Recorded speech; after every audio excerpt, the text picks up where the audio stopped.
One of my students in my class asked me a question that I didn't expect, which was all about when do I go into Spline? And it's funny though, because I've been animating for a while, and I think after a while, you kind of forget that this is a problem. I had this problem, and I think that today I'm going to do my best to kind of showcase to you guys on when you can go into Spline and why.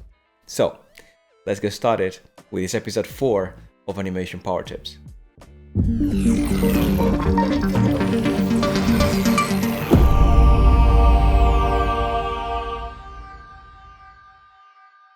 Welcome to episode number 4. This series is sponsored by Autodesk. Thank you so much for Autodesk for sponsoring this series. And shout out to my student, Jean. He's a very talented animator, lots of potential. I'm pretty sure he's going to go to great places very soon. But we spent quite a few weeks working together. And then at some point, he did ask me, how do I know when to go into Spline? That was specifically his question.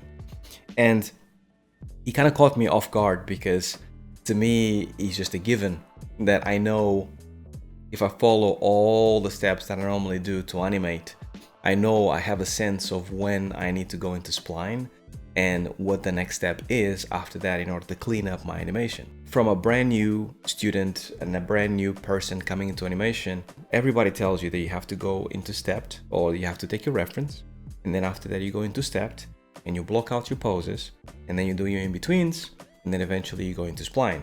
So it's that uncertainty of going from blocking to Spline that is always daunting for new animators. It actually daunted me for years, and I tried to find that answer, and funny enough, the answer is simpler than I thought. And hopefully if I share that answer with you guys and I share some of the things that go through my mind as I animate, hopefully it will highlight to you guys when you guys can go into Spline when you work on your animations. Without further ado, let's jump on the computer and let me show you guys how I go about this.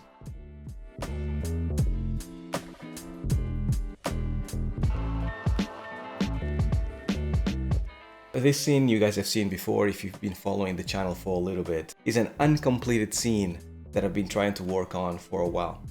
And I haven't worked on this for, how long has it been now? 6 years? I did this way back in the day and then I left it be.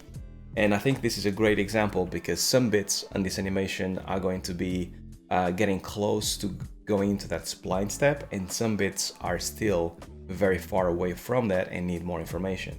Either way, on this animation, there's quite a lot of things that need to be improved on, but hopefully it will give you an idea on how you actually can think about your shots and how you can actually kind of make that step to go into Spline, right?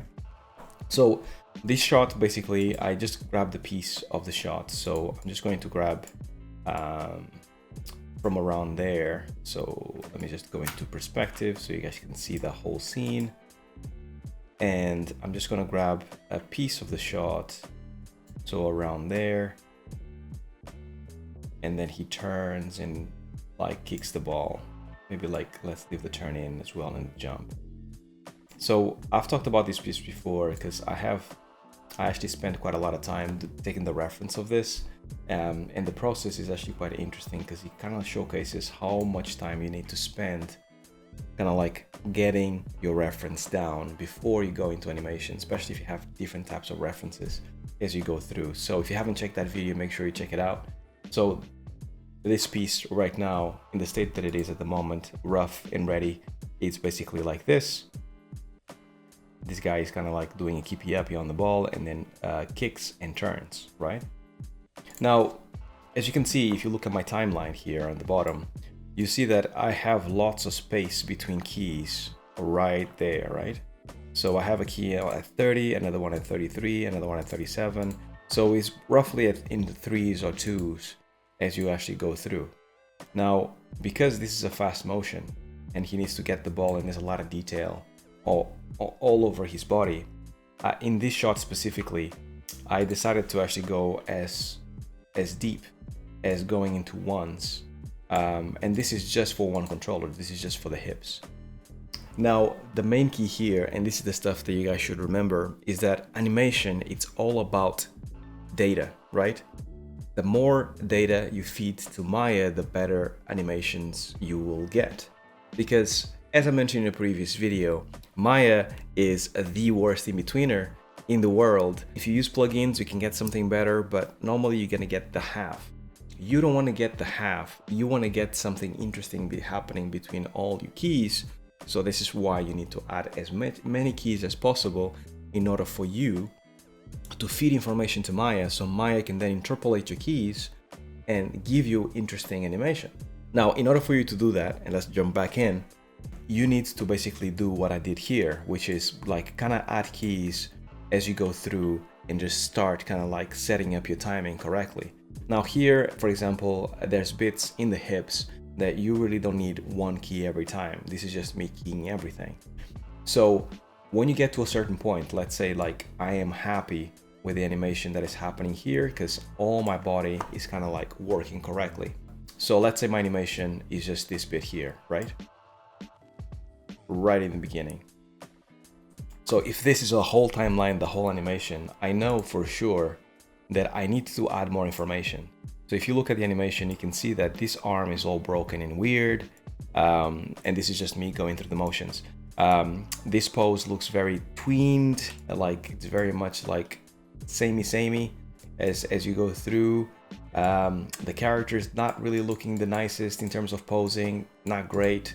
And as you go through, it's the same thing all throughout here. Like this leg is not really, doesn't have a silhouette, especially if I go into the camera, going to the camera that I'm going to shoot and all that stuff. This is a little bit better, but I know that I need to add more information here. Doesn't matter if it's actually within the keys that I already set or if it's in between.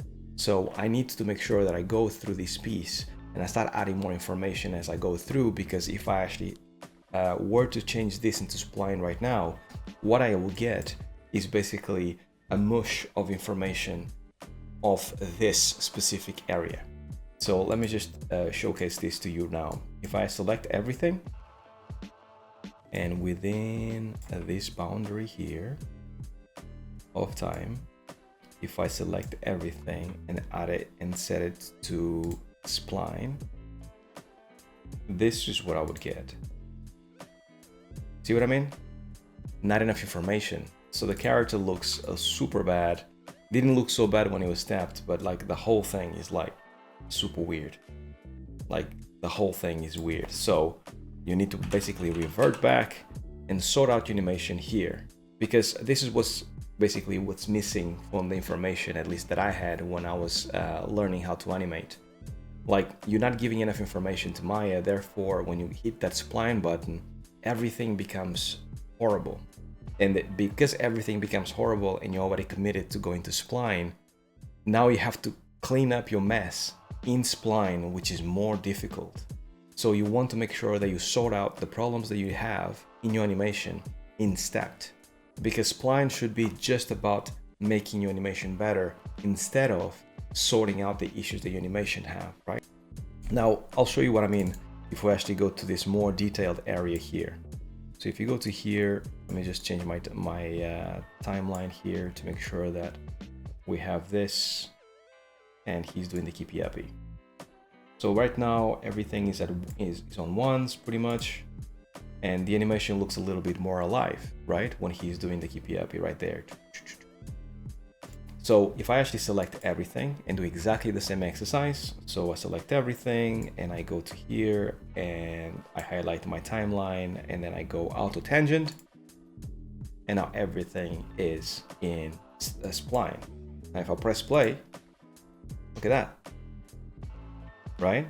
It looks like the animation is pretty much getting there, right? It's not perfect, but you can see that he is moving with intent and all information is there, because you gave enough information to Maya in order for Maya to actually interpolate those keys correctly. Now, here's a bonus tip. When you actually get to here, your animation is not done whatsoever, but you can be happy at least that you know that when you press the Spline button, because you gave Maya enough information, things are not turning into mush, or everything is there, right? You can see it, right? When you press play, everything is kind of like working, right? But there's bits that are floaty, there's bits that are off, there's bits that is missing that animation magic. So this is when you actually go in and you start always with the hips and then start dissecting what's wrong and what's making it floaty and feeling weird, right? So you start with your translates and then you go into your rotates.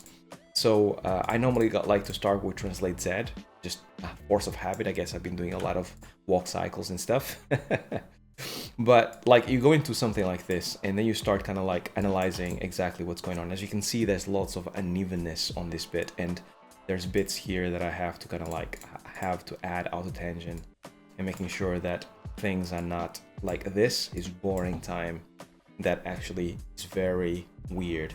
So you need to make sure that whatever is happening here, that is not taking away from your animation. So I would actually go to here and most likely do something like this.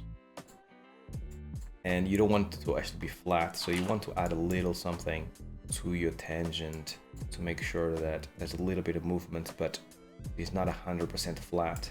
And you can see there's a feel here that there's a snap as you go through.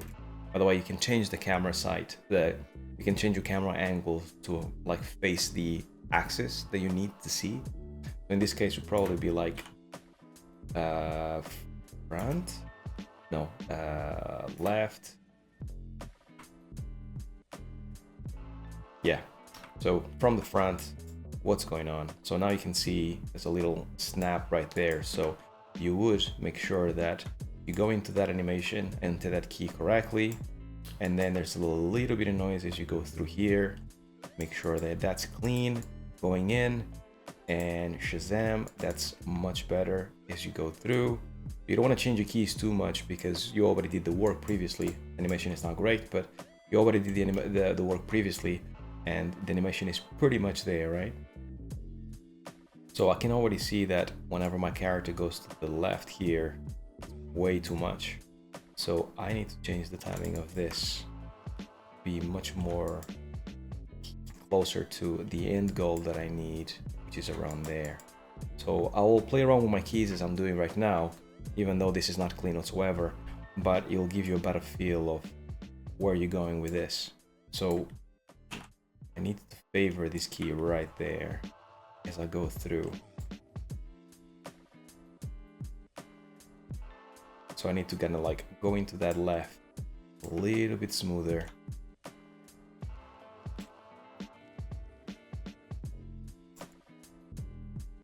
Bam, and then go down. That's a little bit better, it doesn't feel so robotic. So I really don't need that key. I need to go into this other key and then fall.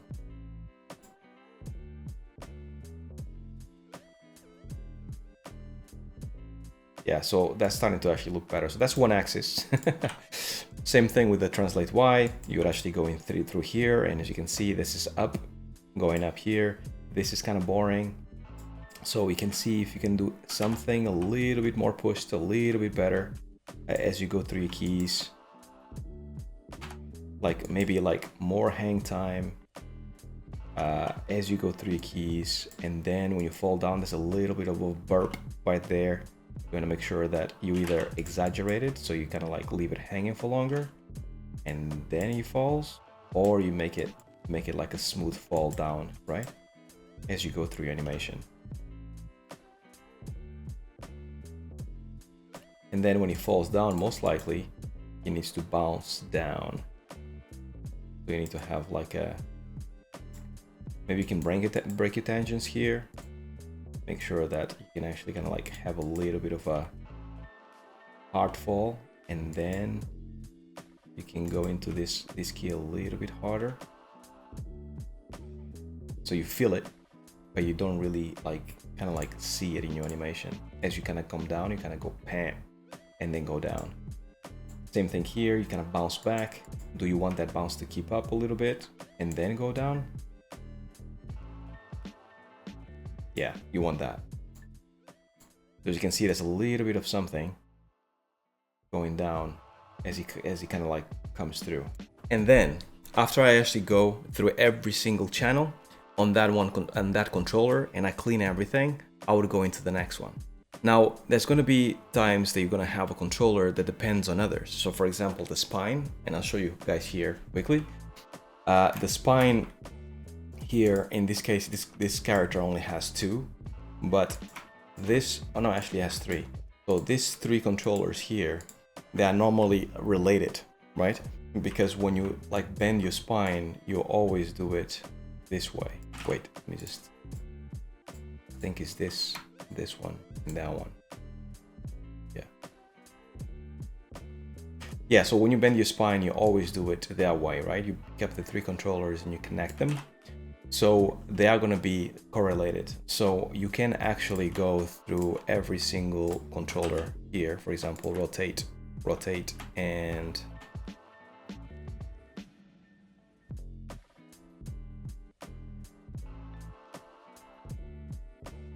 there you go. So when you go rotate and then rotate and then rotate, you want to pick up those 3 controllers at all times and see what happens together, as they go through. So I can see that there's some dirt right there that are happening between the 3. And what is this? I forgot to actually kind of like set auto tangent on this one, but there's a little something going on right there in that key. If I delete it, is that better? Yeah, there was a little bit of rotation over there. So you can actually delete that, see how that feels, make sure that everything is kind of nice. Same thing when you actually start kind of like going through and exaggerating things. Make sure you select the keys that you have keyed and actually making the difference. Make sure you kind of like select them and move them at the same time as you are moving your keys. Same thing here, as you go through, make sure that when you exaggerate anything, that you do it in tandem, that you do it together. It's going to get to a point that you're going to have to offset those keys to make sure that you have the overlap of the spine. But as a first pass, you need to make sure that they are all together, because you key them all together when you're doing the blocking, at least if you do it like I do. So that's about it. That is kind of how you know that you can go into Spline. Make sure that you add enough information into your shots before you hit that Spline button. Because if you don't, and if you actually go into Spline when you have very little keys and you're trying to sort out your animation when you are in your graph editor, that is basically the most complicated way to go about it. And the reason why I know this is because I did it that way, and I would swear, the 20-year-old me, I would swear that if I could actually figure out the graph editor, I could animate completely in the graph editor. And that didn't turn out to be true, because you need years and years with a graph editor in order to find out exactly what each channel is doing, and for you to almost know that by deleting some keys or adding some keys or moving things around, you can start manipulating your animation a little bit more. But when you get started, for you to actually get your keys and see your keys in your viewport and your timeline at all times is the best way for you to get the most out of your animation. Because what's going to happen is that over time and years, you will know what the graph editor is doing behind the scenes while your animation is playing in your viewport. And when you get to that point, that's when you can actually play around with the graph editor. But to get started, as somebody that hasn't really animated or has done anything, animating in the more traditional way of actually setting poses everywhere in order to get your animations as smooth as possible is the best way that you can get the most bang for the buck. So the best way for you to think about it is almost like traditional animation, how 2D animators used to animate before. Sheet of paper, like a little pencil, and then do one drawing at a time. Eventually, between the main animator and the in-betweener, they would have one frame in every single key to make sure that they could actually get the smooth motion of the animation.